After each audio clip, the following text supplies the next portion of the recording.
Can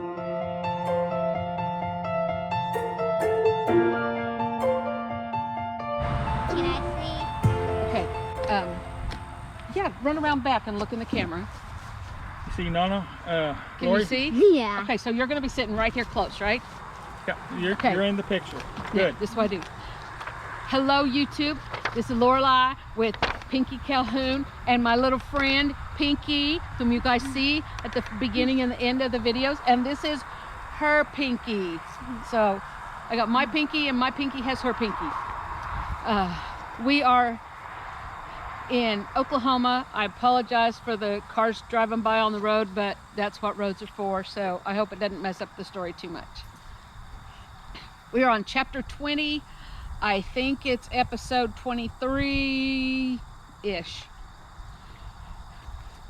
Welcome to another adventure with Pinky Calhoun. An industrious soul, probably Deputy Kogar, started building a hanging scaffold the day Rufus's body floated through town. I saw it when I went back to get the coffee from the train station. I'd sure missed drinking coffee. The hanging frame never did get finished. All it did was remind the good citizens of Walsenburg to gossip about Rufus. People asked each other, who would have murdered him? They tried to make Rufus sound like a good person. He wasn't nice, but he wasn't all bad. I could have told them he was all bad. One morning, I gave myself off the day. I'm going to have to cut that part out and I'll start over. And I'll just cut it out of the video and it won't even show up. One morning, I gave myself the day off from work and went visiting. Mrs. Harkin had been good to me when she was our teacher. I hoped I could talk to her. I sure missed Ma. I could talk to Ma about anything. I told her about that hanging frame. Elmer gave me updates every few days. It made me wonder if he spent time in town instead of out hunting. I could have told him he was all bad, but the governor told me not to say anything mean. Mrs. Harkin agreed with me. Rufus Gates was pure evil. I don't know how he could have been otherwise. I wonder what happened to his mother. Well, I want to know who to thank for killing him. She just shook her head and gave me a rock-hard biscuit. You won't get elected talking like that. I broke the thing in half and shared it with Annie. Mrs. Harkin acted like I needed to forgive him. That was okay, because she didn't know he'd helped his pa steal my ma. I tried to think of something nice to say. He had to have had a mother. I wonder what happened to her. Mrs. Harkin kept her kitchen nearly as clean as Ma had. I took a moment to wonder if Mrs. Gates had kept her kitchen clean. Mr. Gates either ran her off or killed her. There aren't many choices. She inhaled suddenly and gritted her teeth. Whoever you are in there, quit kicking so hard. I looked up at her. For the first time in my life, I contemplated the fact that babies could have personalities before they were born.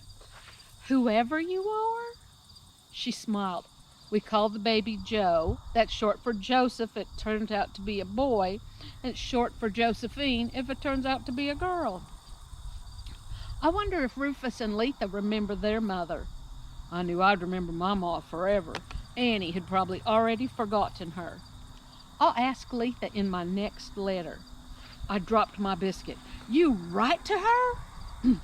Relax, Pinky. She wrote to me first. She said if her pa got Annabelle, she would come back and rescue the baby. My opinion of Letha rose just a little bit. I looked up at Mrs. Harkin kind of sideways and squinted my eyes. Would Letha be an improvement over Mr. Gates? She nodded. I believe she would. She'll be in town next week to make sure her brother got a proper burial.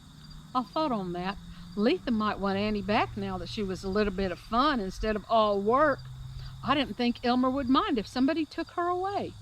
I minded. It seemed to me that everything we were going through was because of Annie.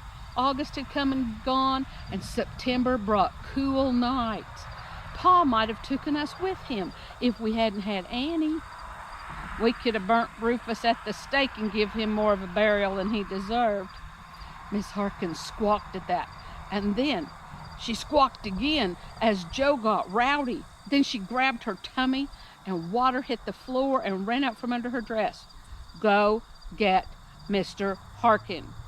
It sounded to me like she talked in all capital letters. I grabbed a candle and a pack of matches and raced for the mine. I knew better than she did what to watch out for in the mine. Fortunately, I only had to go to that first little room. Joe was coming. It made perfect sense to me. The problem was that I had raced to the mine and quite a ways down the tunnel before Mr. Harkin called me back. I ran back fast like I had devils on my tail, and he couldn't understand a word I said. Having learnt my lesson when Rufus tried to marry the teacher, I grabbed his hand and tried to drag him out of his mine. His piles of little gold circles lay out in the open on the table. I couldn't count them all at once. He had a bunch of them. I got this. I shoved him toward the door, but he didn't move. His expression changed from thinking I might take some of his treasures to complete trust. I smiled and pushed him again. He took off running and shouting for joy. I huffed and puffed the whole time I was putting his 87 little circles into bags. I put 20 in each one, but then I had 7 left over. So I put 2 more in each bag, minus 1. Then I didn't know where to hide them, so Mr. Harkin could find them, but nobody else could. I finally tossed them in the corner and covered them with a half a dozen empty bags. Mr. Harkin came back and grabbed my arm. Go get Fish Face. I don't know how to help her have the baby. I couldn't figure out how he expected me to run all the way to town carrying that baby of ours. I can't run fast with Annie. You better go. I shook my head and made funny little squeaky sounds. We'll keep an eye on Annie. You run. He cupped my face in both his rough old hands. Please, Pinky, run like you've never run before.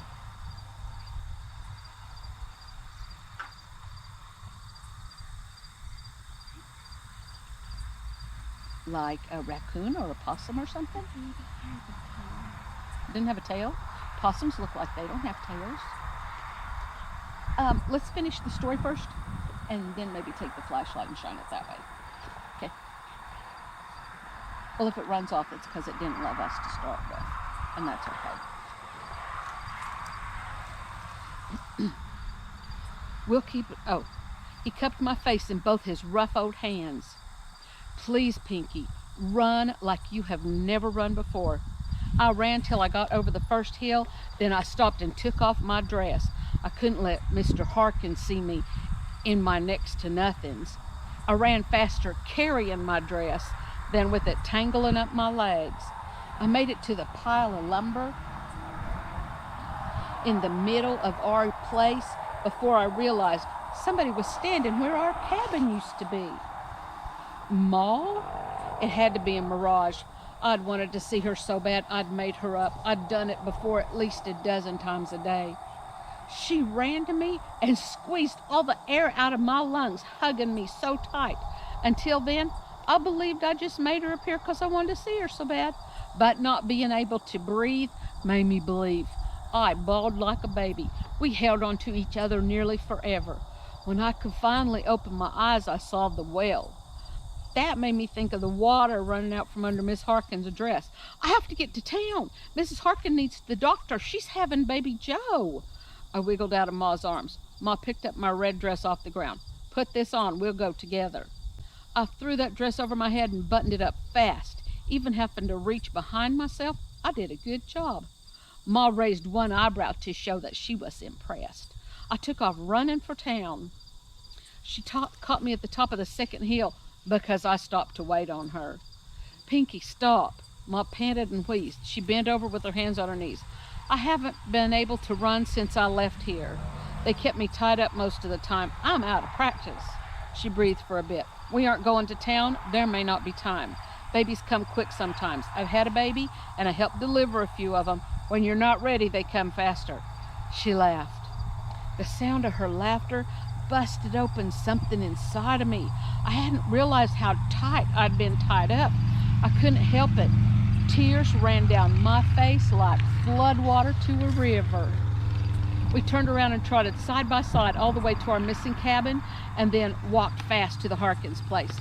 I wasn't brave enough to ask Ma where Pa was. I hoped he'd killed horrible Rufus and still trailed Mr. Gates to get rid of him too. Something inside my heart said if I knew that to be true, I had a responsibility to tell the sheriff.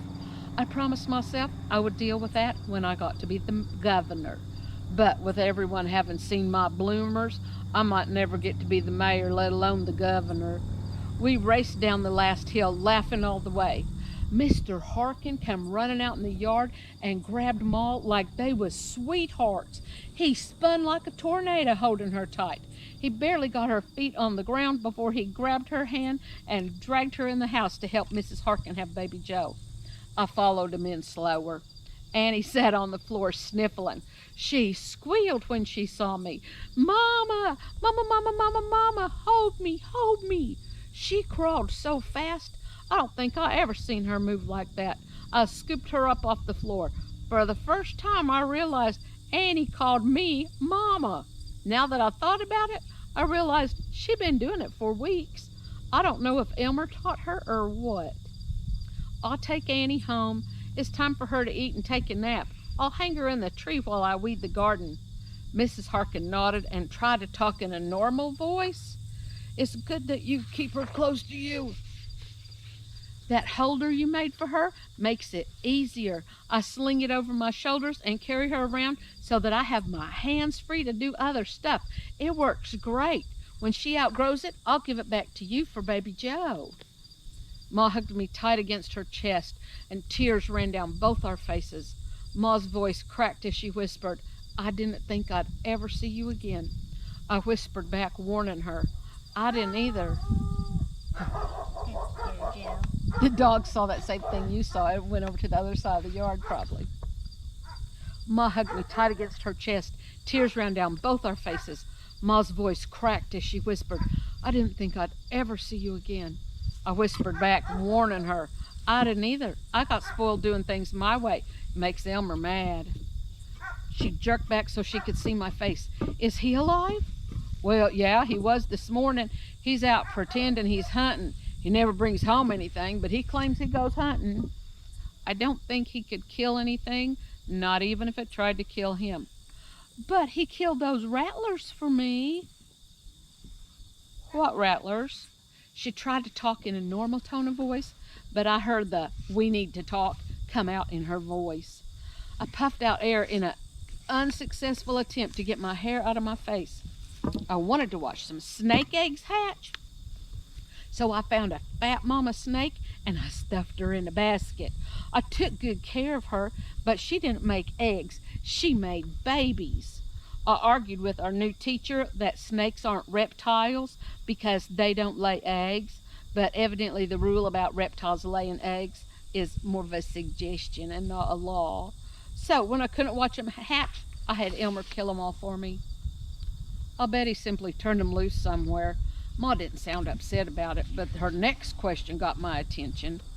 What would you have done if Elmer had been bit by that snake? I smiled because I knew that answer. I gave him good directions on how to open up the basket. Mama snake was fast. I had to show him how to trap her head to keep her from biting. I know it worked. I had to open the basket to feed her. Ma's face paled. Promise me you won't catch any more snakes. If you find another rattler, kill it or leave it alone. I thought for a moment what I'd do with the snake if I kept it. Then I remembered Annie. She'd find it and get herself snake bit for sure. I nodded. At least until Annie gets old enough to leave him alone. Ma's jaw dropped open. The look on her face told me I gave her the wrong answer. Mr. Harkin yelled for Ma. He yelled so loud I wondered if he'd caught his foot in a bear trap. Ma gave me a kiss and then a hard hug and then pushed Annie and me out the door. That was fine with me. I'd heard all kinds of stories on the playground about mamas having babies, and I did not want to listen to that kind of caterwauling and screaming. I sat Annie on my shoulders.